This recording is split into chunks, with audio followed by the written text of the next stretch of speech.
Corona થયો હતો. તો આગળના સમયમાં તમારું જે બાળક છે એટલે કે આવનારું જે બાળક છે એને કોઈ ભયંકર બીમારી હોઈ શકે છે. આ વાત હું હવામાં બિલકુલ નથી કહી રહ્યો, કારણ કે એક રિસર્ચ પેપર બહાર પાડવામાં આવ્યું છે, જે હમણાં જ બહાર પાડવામાં આવ્યું છે. અને જે રિસર્ચ પેપર બહાર પાડ્યું છે ને એ ખૂબ જ ચોંકાવનારું છે, કારણ કે આગળના સમયમાં જે બાળક આવનારું છે એને અમુક એવી ભયંકર બીમારી છે કે જે કદાચ તમે સાંભળશો તો ચોંકી જશો. ત્યારે કયું છે રિસર્ચ પેપર, શું છે અંદર માહિતી, કઈ બીમારી છે, જાણીશું આજના ખાસ વિડીયોમાં.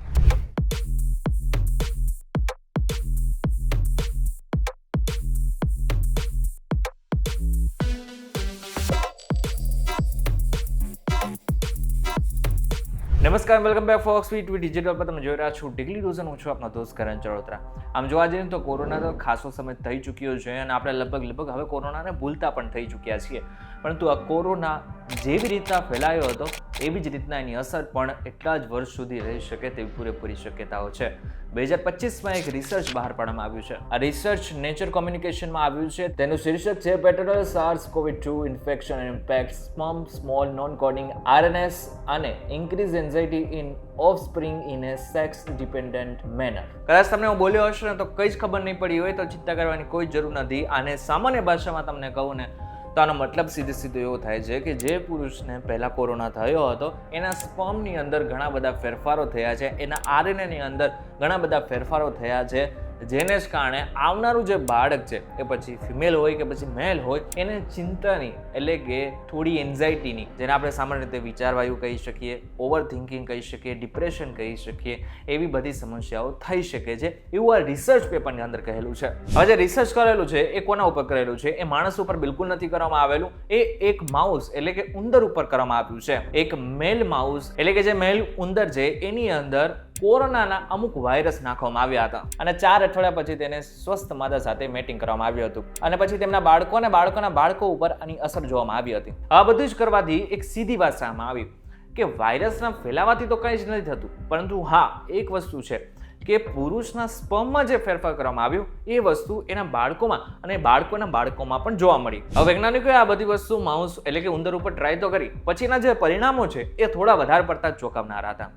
હવે જે ઉંદરના બાળકો હતા એના ઉપર અમુક ટેસ્ટ કરવામાં આવ્યા. આ ટેસ્ટની અંદર ખાસ કરીને લાઇટ ડાર્ક બોક્સ અને ઓપન ફિલ્ડ ટેસ્ટ કરવામાં આવી. આમાં કોરોના આક્રમિત પિતાના બાળકો ઓછો સમય લાઇટ ઝોનમાં વિતાવે છે અને વધુ ડરતા જોવા મળે છે. ઇન શોર્ટ જો જોવા જઈએ તો જે પિતાને કોઈ પણ પ્રકારે કોરોના થયો હતો એના જે બાળકો છે એ થોડા ડરતા હતા, ખાસ કરીને જે લાઇટ ઝોન હતા એમાં જડતા પણ ડરતા હતા. ખાસ કરીને જે મેલ છે એના ઉપર આની અસર વધારે જોવા મળી હતી. આનાથી પણ વિશેષ જે બાળકો હતા એ ખાસ કરીને વધુ વજન ધરાવતા પણ હતા, એટલે કે જેમ જેમ સમય જતો હતો એમ તેમનામાં જે વજન એટલે કે તેમનું જે વજન છે એ ધીરે ધીરે વધતો પણ હતો. હવે જે ત્રીજો ફેરફાર છે ને એ પણ સમજવા જેવો છે. બાળકોનો જે મગજ છે એની અંદર હિપોકેમ્પસ એટલે કે જે બાળકોની જે ઈચ્છા શક્તિ હોય આની સાથે જે ભાવનાઓ હોય, લાગણીઓ હોય એની ઉપર પણ એની અસર થઈ. જે ટેસ્ટ કરવામાં આવ્યો એમાંથી એક વાત તો સાબિત થઈ કે મગજનો જે વિકાસ છે એની પ્રક્રિયામાં પણ વધારે ફેરફાર થાય છે અને ચિંતા વધારે છે. હવે જે ચોથો ફેરફાર થયો એ સ્પર્મના RNAમાં જે ફેરફાર થયો એને જ કારણે જે પરિણામો સામે આવ્યા એ હું તમને કહું છું. સામાન્ય રીતે જોવા જઈએ ને તો જે મોટા ફેરફારો આવ્યા એની અંદર સૌથી મોટો ફેરફાર થયો કે એન્ઝાઇટી, ડિપ્રેશન, ચિંતા, આ બધી જ વસ્તુ એ બાળકમાં પણ જોવા મળી. કોરોના વાયરસ પિતાના શરીરમાં જતા તે સ્પર્મના RNAને બદલી નાખે છે. આ RNA એક પ્રકારના મેસેન્જર જેવા છે જે બાળકના વિકાસને પ્રભાવિત કરે છે. તેથી પિતા કોરોના પછી 4 અઠવાડિયા સુધી નોન ઇન્ફેક્શિયસ હોય છે, પણ તેની અસર RNA દ્વારા બાળક સુધી પહોંચી શકે છે. આને કહેવાય છે એપિજેનેટિક્સ ઇફેક્ટ્સ, એટલે કે જીન્સ નહીં બદલાય પરંતુ તેની કામગીરી બદલાય છે. પરંતુ બીજી બાજુ જો જોઈએ ને તો આ ખાસ કરીને જેટલા પણ ટેસ્ટ કરવામાં આવ્યા એ માઉસ ઉપર કરવામાં આવ્યા. આગળ જઈને બની શકે કે માણસો ઉપર પણ કરવામાં આવે અને એની અસર શું થઈ શકે છે એના ઉપર નિરીક્ષણ કરવામાં આવી શકે છે, પરંતુ એની બાદ જ આપણે ખબર પડી શકે છે કે ખરેખર કઈ દિશામાં હવે આગળના સમયમાં બાળકો પેદા થશે અને આગળના સમયમાં એની અસર કેટલી થઈ શકે છે. ત્યારે આ બાબતે લઈને તમારું શું કહેવું છે જરા કમેન્ટ કરીને ચોક્કસ કહેજો. વિડીયો તો કીજો તમને કોઈ ઇન્ફોર્મેશન મળે તો વિડીયો લાઈક અને શેર જરૂરથી કરજો તથા આ જ ઇન્ફોર્મેટિવ વિડીયોઝ માટે VTV ડિજિટલ સાથે જોડાયેલા રહેજો.